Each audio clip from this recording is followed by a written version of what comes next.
Ark 2, where are you? Okay, I'm not going to sing ever again. Welcome back to a brand new video, and welcome back to an Ark 2 video. And yes, it's an interesting one because I have the full Snail Games interview with you guys on the Ark 2 launch and also on other things to do with ASA and stuff like that. So I hope you guys do enjoy. If you do enjoy this video, make sure to drop a like and subscribe if you want to stick around and see your daily Ark news, and let's dive into what's going on. So before I show you guys the full interview, I'm just going to give you a heads up on what's happening with Gamescom. Now, I see Ras Clark, my fellow Ark YouTuber, also feeling pretty upset about this. Is obviously the official Gamescom lineup for the live stream has come out, and as you can see, Ras Clark was like, guess no Ark 2 even a trailer form at Gamescom at all.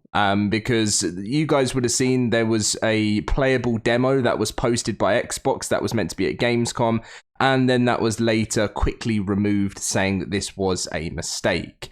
So if we go and head over to the Xbox games and at Gamescom live stream, as you can see, Diablo 4, Diablo Immortal, Stalker 2, Atomfall, Starfield, Age of Mythology. By the way, massive shout out to Age of Mythology. My granddad got me into gaming when I was like 3 years old, and yeah, and it was one of the biggest games for me back then. I'm so excited for that. Overwatch 2, Forza Horizon 5, Dragon Ball, Dustborn, they always put and more on the end, but if Ark 2 was going to be there, it would be one of the biggest ones on the screen.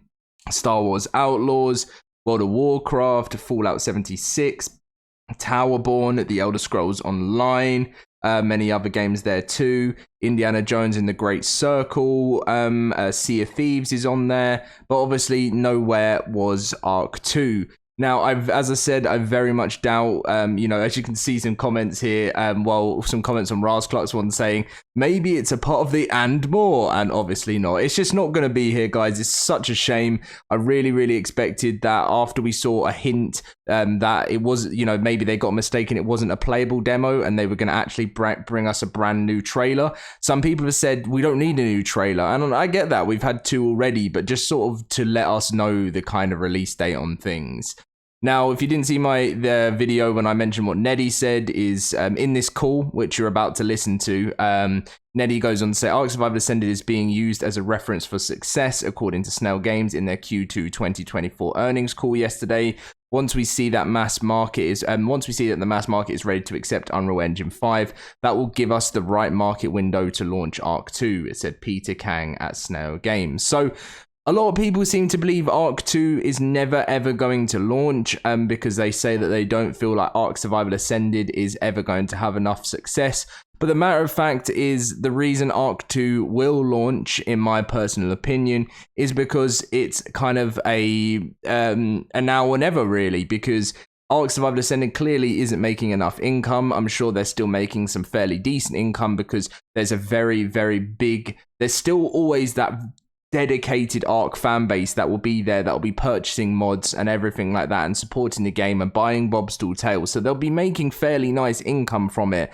But the reason why I still believe Ark 2 is going to have to launch is because, one, Snail Games is still under the dollar mark on the on the stock exchange, on the Nasdaq, and it's just a kind of a bit of a bad place for them. So I do think it will launch. As you can see here from the call that you're about to listen to, Peter Kang said there's just looking for the right market window for it, which in other words is, we need a little bit more money before it launches, because you have to remember that if they do release Ark 2, it's going to actually have to be a playable game. It can't just be something that's sold and then, because people are just going to instantly refund it if it's not good enough. So it will have a lot of hype behind it around the launch, which will be exciting. I can't wait for it myself. But I think we've got a long way to go, because the fact that it's now not even going to be even in trailer form at Gamescom is a real upset. But I guess there's still many people out there that don't even care about Ark 2 anymore, which is completely fair enough.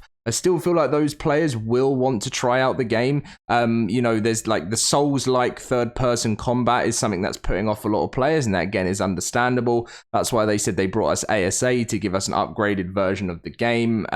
So then if anyone that doesn't like Ark 2 can always go back to the the game they once and always loved, which is the survival game aspect. It's still a survival game, Ark 2. It's just going to be done in third-person form with Souls-like combat. So now, guys, I am going to leave you with the full Snail Games interview call from their Q2 2024 earnings.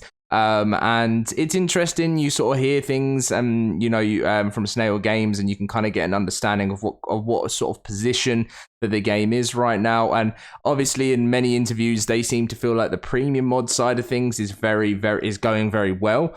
So that must be doing well in sales. I personally see a lot of people that aren't the biggest fan of how I saw the new map was released. The new premium mod map was released recently, and I think the top comment on the Ark video at the moment is, can we make it normal?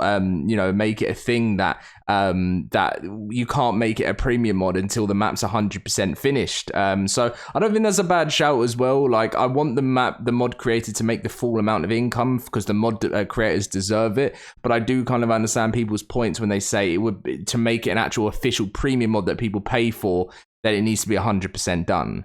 But anyway, enough talking about that. Enjoy the rest of the call.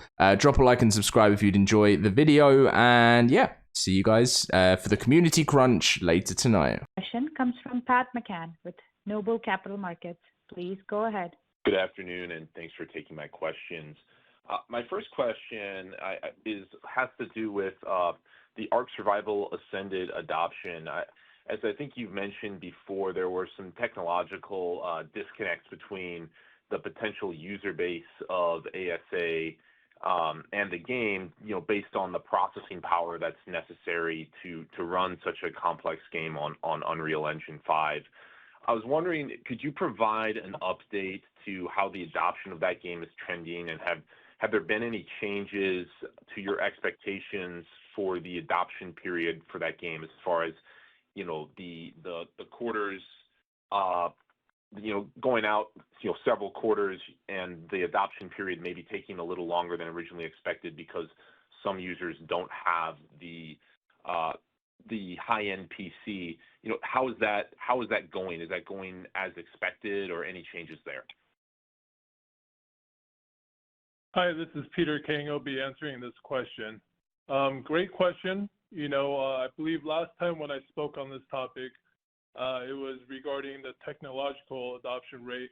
There's another factor that also contributes to the adoption rate, and that is the catch-up of content from Ark Survival Evolved to Ark Ascended. So as we release more DLCs in Ark Ascended, the adoption rate, we certainly do see an increase. We know this by the average concurrent users on both games. We slowly see the amount of Ark Survival Ascended increasing, while Ark Survival Evolved is decreasing at a similar rate. As far as technologically, the case with the graphic cards, that factor is contributed and compounded also by the adoption of AI and the usage of these same graphics cards, keeping the price high. So we do have hurdles, but in order for us to overcome this, we have also started some development projects that will alleviate this concern by adding more content over time to Ark Survival Evolved. Great, thanks for that. And then my other question, or my next question, I guess I should say, was just if we could piggyback on that question with the technological gap. Would it be fair to look at the launch of Ark 2, which of course you haven't stated exactly when that will happen, but out in the future, would it be fair to sort of look at the ASA adoption rate and crossing that technological barrier as kind of a leading indicator for the timing of Ark 2, since you sort of have to cross that, you might want to cross that barrier first before you launch the next big launch? Absolutely, and that's a very astute point of view to notice. We are using Ark Ascended as an indicator on mass adoption for Unreal 5's game engine on a multiplayer gameplay. So yes, you're absolutely right. Once we see that the mass market is ready to accept that Unreal Engine 5 in a multiplayer environment, able to process with the right computing power, that will give us the right market window to launch ARK 2. Great. And if I could squeeze in one more, I was just wondering if you could give any update on how the modding program is going. Is word of that spreading?